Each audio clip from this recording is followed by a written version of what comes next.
usingan anang timailhanan. So, dito sa incubator ko, tingnan nyo, nagiging 37 degrees na siya. Steady na yan siya dyan. Hayaan na lang natin yan siyang siya na ang bahala dyan. So, ko na yung itlog ko. Ilagay ko na yung itlog. Ayan, bababa na naman to sa 37 kasi binuksan ko. So, ilagay ko na yung itlog. 1, 2, 3, 4, 5, 6, 7, 8, 9, 10, 11, 12, 13, 14, 15, 16, 17, 18, 19 eggs ang nandito sa ating incubator. Sa nakikita nyo, nasa ibabaw yung palatandaan niya. Mamaya, malalaman natin kung umiikot ba itong itlog. Kasi every 2 hours, rolling yung pin niya. Ayan o. Medyo madumi lang yung itlog kasi umulan kahapon. Hindi ko kinuha yung itlog doon. Yung mga inahin doon, panay dapo doon sa pugaran. Ang dumi ng paa nila, inapak-apakan, tapos iniitihan pa. Nung isa, hindi ko alam kung sinong umiti doon. So, ito na siya. Takpan ko na yung aking incubator. Para, na siya. O, nakita nyo, yung temperature niya bumaba kasi binuksan ko siya. Mamaya, babalik siya sa 37 degrees. So, hayaan na lang natin siya habang bago mo pala isalang yung itlog, bago mo pa initin yung incubator nyo, kailangan lagyan nyo ng tubig. So, nakikita nyo dito sa gilid, may tubig na siya, yung loob ng incubator. Yan, di ba? Halata nyo may tubig siya. Tubig para pag maubusan dun sa loob, automatic mag-ano siya.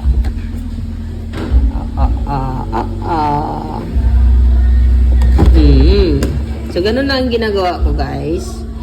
I-ano ko lang siya, patong sa papel. Tapos yun, iikot. Yan.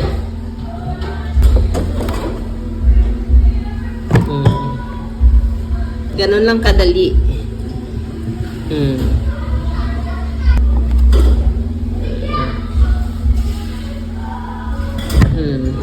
O, diba?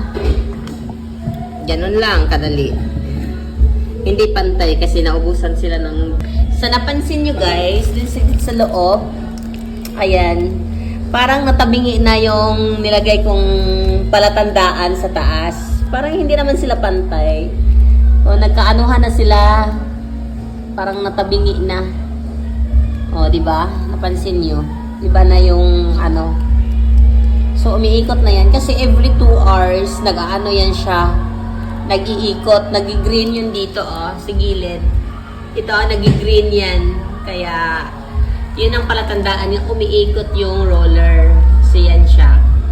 So, nakikita nyo naman, 37 degrees yan. So, hayaan ko lang yan siya dyan. Pwede nyo naman itong i-adjust dito sa may nakalagay dito na plus and minus. Pwede nyo yan siya i-adjust. Pero dito sa case ko, hindi ko na yan ginalaw. Hinayaan ko na lang yan siya hanggang sa mapisa siya. Ayan. Pagdating naman ng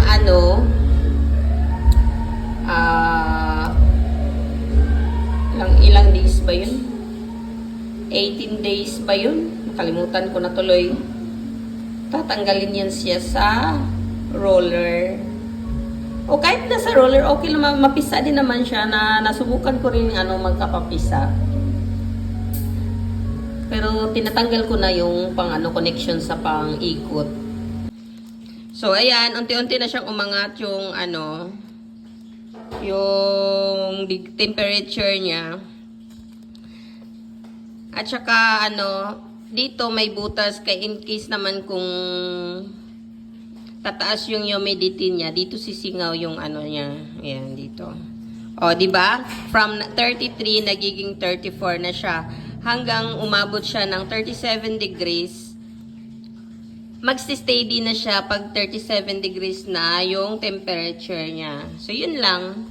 Antayin na lang natin yung pagdating ng 3 days o 4 days, siguro makikita na natin kung may pagbabago dun sa itlog. Hindi ko na chinek yung itlog kasi galing naman yun sa pugaran. Hindi pa naman natin makita kung may similya ba. O, ipapakita ko sa inyo ilaw. Dito banda yung pailaw niya. Dito, oh. Ganyan yung, ano niya, kasasalang ko lang ha. Ganyan yung hitsura ng itlog niya. Sa mga sunod na araw, ipapakita ko sa inyo kung ano hitsura ng itlog.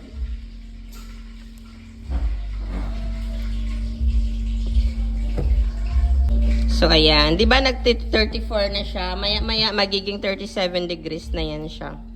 So, patayin ko ng ilaw. Kung nakikita nyo dito, mayroon siyang DC 12 volts. Ito, kailangan to sa ano, ito naman yon yung cord na to.